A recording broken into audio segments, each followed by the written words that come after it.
جب تک حکومت یہ کالا قانون واپس نہیں لیتی اور گرفتار شدگان کو رہا نہیں کرتی، جموں کشمیر جوائنٹ عوامی ایکشن کمیٹی کی 5 دسمبر 2024 کے حوالہ سے ریاست گیر شٹر ڈاؤن پہیا جام لاک ڈاؤن کال جو ہے مکمل طور پہ برقرار رہے گی۔ جموں کشمیر جوائنٹ عوامی ایکشن کمیٹی حکومت کی جانب سے جاری کردہ صدارتی آرڈیننس 2024 کو آزاد جموں کشمیر سپریم کورٹ کی جانب سے معطل کرنے کے عمل کا خیر مقدم کرتی ہے اور اسے خوش آئین قرار دیتی ہے۔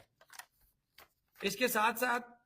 جموں کشمیر جوائنٹ عوامی action committee supreme court bar ایسوسی ایشن اور اے جے کے بار کو بھی ہدیہ تبریک پیش کرتی ہے، جنہوں نے لوگوں کے حقوق کی بازیابی کے لیے اپنا کردار ادا کیا اور صدارتی آرڈیننس کو عدالت العظمیٰ میں چیلنج کیا کر کے اسے معطل کروایا۔ لفظ میں بول رہا ہوں، اس کو معطل کروایا۔ اب اس کے ساتھ ساتھ جموں کشمیر جوائنٹ عوامی ایکشن کمیٹی اس توقع کا اظہار کرتی ہے کہ حکومت آزاد جموں کشمیر اس صدارتی آرڈیننس کو فوری منسوخ کرے گی اور اس کالے قانون کے خلاف احتجاج کرنے کی پاداش میں گرفتار شدگان کو فی الفور رہا کیا جائے گا، کیونکہ اگر حکومت اس قانون کی معطلی کے بعد بھی گرفتار شدگان کو رہا نہیں کرتی تو وہ توہین عدالت کی مرتکب ہوگی۔ یہ جملہ ہے کہ فیصلہ ہو گیا، معطل ہوا، اگر حکومت ان کو رہا نہیں کرتی تو وہ توہین عدالت کی مرتکب ہوتی ہے۔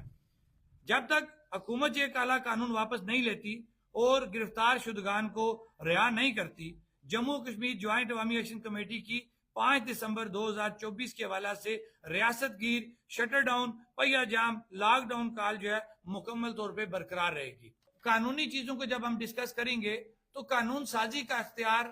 اس ریاستی سیٹ اپ کو ہے، اس اسمبلی کو ہے، اور اس قانون سازی سے سپریم کورٹ بھی ان کو نہیں روک سکتی۔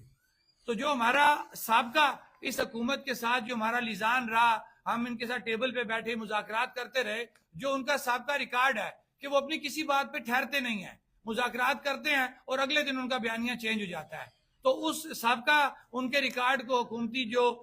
کمیٹی ہمارے ساتھ بیٹھتی رہی ہے یا حکومتی جو بیانیہ بار بار آتا رہا، اس سابقہ ریکارڈ کو مد نظر رکھتے ہوئے اب حکومت کے اوپر دسمبر کی کال کے حوالہ سے تو لوگوں کا جو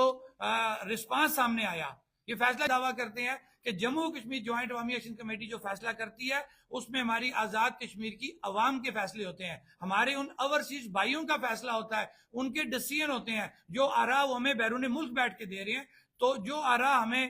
پورے آزاد کشمیر اور بیرون ملک اپنے اوورسیز بھائیوں سے حاصل ہوئی ہے،